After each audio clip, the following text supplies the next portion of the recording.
you said you're trying to help people. Is that the motive right now? Is that the goal? Yeah, and there's a crazy story about it, and I'll tell it to you, but it might change the tone of the podcast. It's a pretty serious story, and it's a little lengthy, but it's impulsive. Okay, let's do it. Whatever you want. So my dad died. Okay, now the story doesn't go the way you think about it. So he was never really in my life. Like he was when he was married to my mom when I was right when I was born. He was like pretty abusive guy, had substance problems and all that. And then growing up, he wasn't in the picture. He was a deadbeat. So when I was 13 years old, I was fighting with my mom a lot, just a single mom. And I was like, I'm gonna like have a relationship with my dad. I'm trying to go live with my dad. That's gonna be cool. So I went and lived with my dad, and he was like the cool dad, like, you know, like he'd let me have a beer every now and then. And you know, I'm 13, so I'm like, this is amazing. And it was like the next state over, so it was as far away from, you know, my mom and all that I could be. And it took me about 3 months to realize that this was not a good idea. Because this guy was a drunk, like a really bad alcoholic, so he was an addict. He smoked weed all the time, which is not a huge deal, except that he never had a job the entire time I was there, nor did he have one years before or after. Damn. He mooched off his girlfriend, who actually did have a job. Yep. He did a lot of meth, and when I say he was abusive, he would smack around his girlfriend and my half-sister, who was from a different family, right? So she lived there too. So he would smack them around, like get super drunk and violent. I remember one day he picked up one of those big-ass mason jars of loose change and threw it at his girlfriend's head, like full of change. You know how heavy that is? And it shattered on the wall. He took a wooden broom and he speared it through the wall, throwing it at his girlfriend. Holy shit. Like speared it into the sheetrock. Like dude was super violent, right? Yeah. And I was young enough to know, like he was never abusive to me. And I don't know why, probably because my biological grandfather would have destroyed him because he was a mean old man. But he was never abusive to me, so I just had to watch everyone else go through it. And I was young enough to know that it was wrong, but I wasn't old enough to know that I could actually do something about it by like telling the police or telling a teacher. I was just like, well, there's nothing I can do. So the school year finished and I moved back I was like, Mom, I want to come back. She's like, yeah, I thought this would happen. Come back. And I went back and like I've appreciated my mom ever since, because then I realized, our petty disagreements were just nonsense. Yeah. But I told myself, man, I'm never talking to that guy again. He is a nightmare. So 3 years after that, I still hadn't talked to him. He has my social security number. He has all my bank account information. He goes into one of my bank accounts and he took out all the money. And like that was the bank account that was for my college tuition. Now, realistically, there was only like $2,500 in there, but that was all the money in the world to me. And that was going to pay for my freshman year of college. And he straight swiped it. And I told myself again, I'm never talking to this guy. Like he's the worst of the worst. Like every story I hear about him, it just gets worse and worse. So 10 years after that, maybe 8 years after that, I still hadn't talked to him. He hadn't reached out or anything like that. No amends, no I'm sorry, anything like that. I get a call from my half-sister, the one that I watched him beat the shit out of her.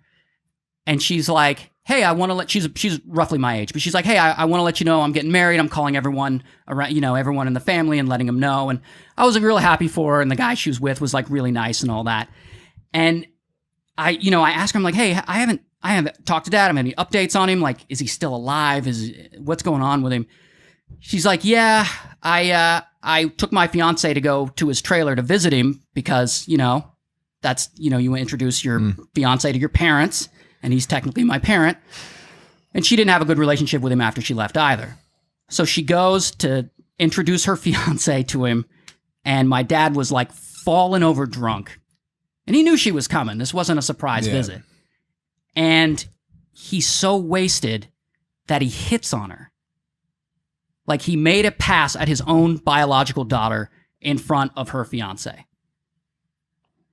And her fiance, I think, almost kicked his ass. But again, it was just another story that I was like, I'm never talking to this guy again. I'm like every step of the way, I'm so glad that I never rekindled that relationship.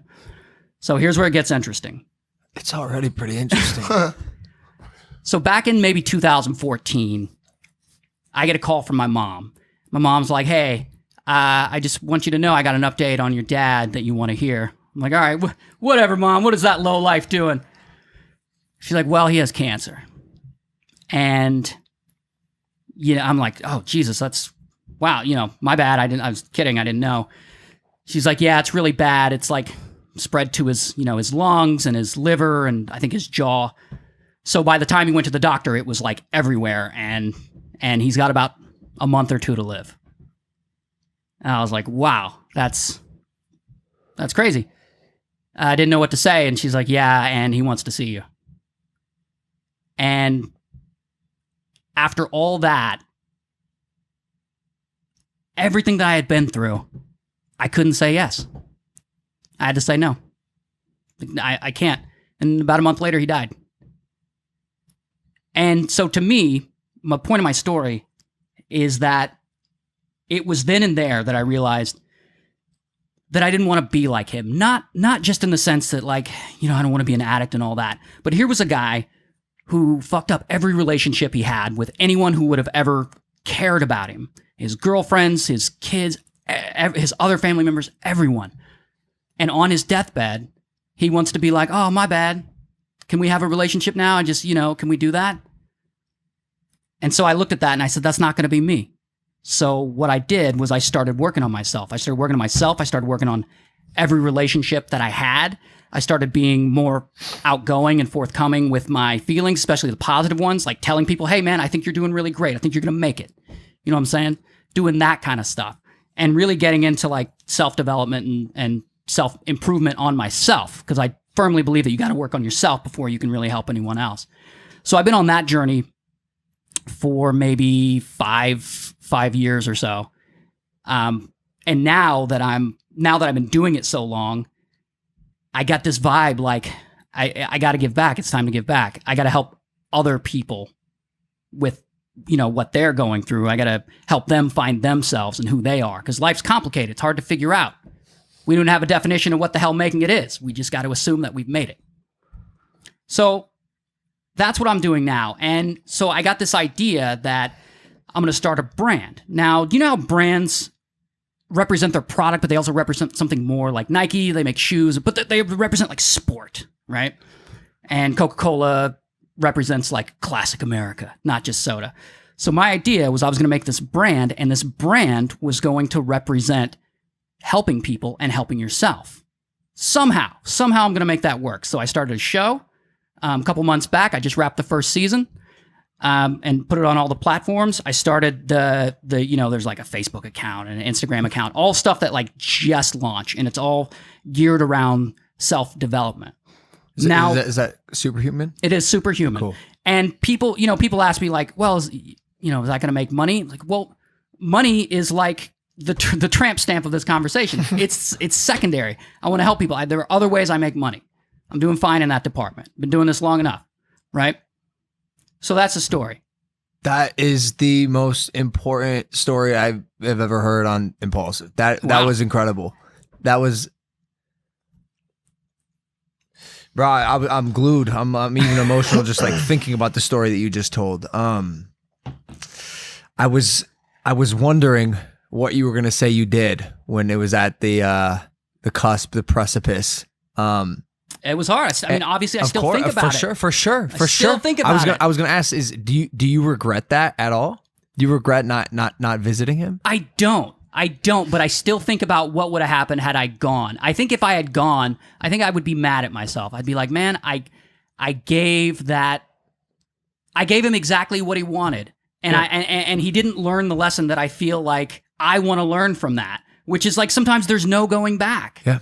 Sometimes when you screw over people that really care about you and your well-being, that is it. That is a very grave, very serious, very heavy example. But we in this house have been revolving around the word describing the scenario, which is accountability. Yeah. Accountability is so fucking huge, and I think our generation will carry that so much more weight than the previous ones, because especially with social media, people are being held accountable for their actions. Yeah. And I mean, I don't know the man, but I'm glad you did not give him a pass, because that stuff sounded horrifying, and Yeah. I can imagine going through it, and even just hearing about it through your half sister was very traumatic. So condolences. Some people, it's fine, man. Some people, you know, in the family did because they see it differently than I did, but and some didn't, and I was one of the ones that I guess is like, no. I say it firmly, like, no. I was like, no, Mom. But it, you know, it took me a minute. It was heavy. I mean, yeah, of course, straight up, of course, it was heavy. It was a hard decision, but no. It's such a common deathbed request Yeah. from people to see the people that they've wronged, and it's such a cliche, Yeah. and I always thought it was a cliche, like from movies or whatever, until it happened to me, and I'm like, no way. This guy. He's got a month, and now he's what are we gonna catch? Are we gonna play catch? What's gonna happen? Like, he's never been in my life. I Ever. always wondered about this moment too, because I always thought, like, what's the easier thing for you? Is it to go and to fulfill that last request, and then be mad at yourself because you gave in and you gave them that peace before they passed? Or is it harder to put your foot down and then spend your life thinking, like, should I have gone? You know what I'm saying? To give him that last bit of peace before he moved into the next. And and I totally agree. And it's indicative of the position that he put me and my half sister and a lot of other people in, which is like, he put me, his kid, in a position to make a parental decision to teach him a lesson. Yeah. And that's not a decision. That's not a position you want to be in when you're a kid. It's not a position you need to be in. You need, you know, parental guidance and some of these things. And the really bad parents will sort of reverse it on their kids. And that's what he was. It's exactly what he was doing, even into my adulthood. Put me in that position to be like, no, you got to teach you a lesson. That is and that's crazy. garbage. That is crazy. I don't have kids. I don't want kids for that reason. Really? Yeah. It was that bad that. Well, not that reason. I don't want kids because that's just not my contribution. That's not the way I'm going to contribute to the world. Gotcha. Okay. Right? Who's Superhuman aimed at? Is it aimed at people who are struggling with those kind of situations, mental health, addiction, or just people that you just want to help grow? It's aimed at anyone who needs help. Okay. Yeah, like right now it's so broad. Yep. It's like, this isn't one of the slogans, but if, you know, a slogan like believe in yourself, that could you know, attract anyone, right? Right. So right now it's broad. It's people who want to help themselves and people who want to help other people.